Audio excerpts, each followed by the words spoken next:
Shalom saudara-saudari yang terkasih, tema renungan kita Yesus nama di atas segala nama yang dibawakan oleh Pendeta Drison Ginting.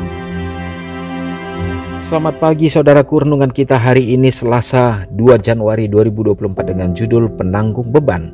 Ayatnya di dalam Matius 11 ayat 28. Marilah kepadaku semua yang letih lesu dan berbeban berat, aku akan memberi kelegaan kepadamu. Di dalam perkataan ini Kristus berbicara kepada semua manusia. Apakah mereka tahu atau tidak, mereka semua lelah dan berbeban berat. Semua menanggung beban berat yang hanya Kristuslah yang dapat menanggalkannya. Beban terberat yang kita pikul ialah beban dosa. Jikalau kita dibiarkan memikul beban ini, kita akan diremukkannya. Tetapi pribadi yang tiada berdosa itu telah mengambil tempat kita. Tuhan telah menimpakan kepadanya kejahatan kita sekalian. Dalam Yesaya 53 ayat 6, Ia telah memikul beban kesalahan kita. Ia akan mengambil pikulan dari pundak kita yang lelah. Ia akan memberikan keteduhan kepada kita. Beban kesukaran dan duka akan ditanggungnya pula. Ia mengundang kita supaya menghempaskan kesusahan kita kepadanya, karena Ia menaruh kita di dalam hatinya. Saudara sulung kita ada di tahta yang kekal. Ia melihat setiap jiwa yang menoleh kepadanya sebagai juru selamat. Melalui pengalaman ia tahu kelemahan manusia, apa keperluan kita, dan di mana letak kekuatan pencobaan kita. Karena ia pernah dicoba seperti kita juga, tetapi tidak berdosa. Ia menjaga engkau, anak-anak Allah yang gemetar. Adakah engkau dicoba? Ia akan melepaskan. Adakah engkau lemah? Ia akan memberi kekuatan. Adakah engkau kurang pengetahuan? Ia akan memberi pengetahuan. Adakah engkau terkena luka? Ia akan menyembuhkan. Tuhan menentukan jumlah bintang-bintang dan menyembuhkan orang-orang yang patah hati dan membalut luka-luka mereka. Dalam Mazmur 147 ayat 4 dan 3. Marilah kepadaku. Itulah undangannya. Apapun kecemasan dan pencobaanmu, paparkanlah segala perkara kepada Allah. Jiwamu akan disalut ketahanan. Jalan akan dibukakan bagimu untuk melepaskan dirimu dari kesukaran dan kesulitan.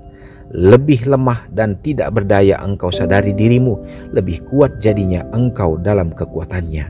Makin berat bebanmu, maka akan lebih banyak berkat jika dilemparkan kepada penanggung beban itu. Sentosa yang disodorkan Kristus bergantung pada syarat-syarat, tetapi syarat-syarat ini diterangkan dengan jelas. Ia mengatakan kepada kita bagaimana cara mendapatkan sentosanya. Pikullah kuk yang kupasang, kata Yesus. Kuk itu adalah alat pelayanan. Lembu mendapat kuk untuk bekerja, dan kuk itu perlu agar mereka dapat bekerja dengan baik. Dengan perumpamaan ini, Kristus mengajarkan kepada kita bahwa kita dipanggil bekerja seumur hidup. Renungkan lebih dalam. Beban apa yang sedang saya pikul, yang Yesus sedang tunggu untuk diangkat dari saya? Saudara yang kekasih dalam nama Tuhan, kembali kita mendapatkan poin-poin yang penting dalam renungan kita hari ini. Tapi ini adalah merupakan juga menjadi satu kekuatan bagi kita. Oleh karena kita memiliki kelemahan, kita memiliki beban, kita adalah manusia yang berdosa, yang tentunya penuh dengan penderitaan. Tapi Tuhan memanggil, marilah kepadaku semua yang letih lesu dan berbeban berat, aku akan memberi kelegaan kepadamu. Tentu kita membutuhkan seorang penolong, dan itu sudah terjadi di mana Yesus menanggung, kepadanya ditimpakan segenap beban-beban dosa yang tentu kita tidak sanggup untuk memikulnya. Tetapi sekarang ini sukacita Kristus adalah bila mana kita merasakan bahwa kita memiliki beban itu, bila mana kita mengatakan bahwa kita tidak mampu dan kita menyerahkannya kepadanya, itu artinya kita percaya sepenuhnya kepadanya. Kita berjalan dalam kebenaran Tuhan, tetapi kita tidak akan mampu tanpa tuntunannya. Biarlah kita akan menyerahkan hidup kita. Mari kita sama-sama berdoa. Allah Bapa yang bertahta dalam kerajaan sorga, terima kasih Tuhan. Hari ini kami bersuka cita oleh karena pengharapan, kekuatan, dan janji Tuhan.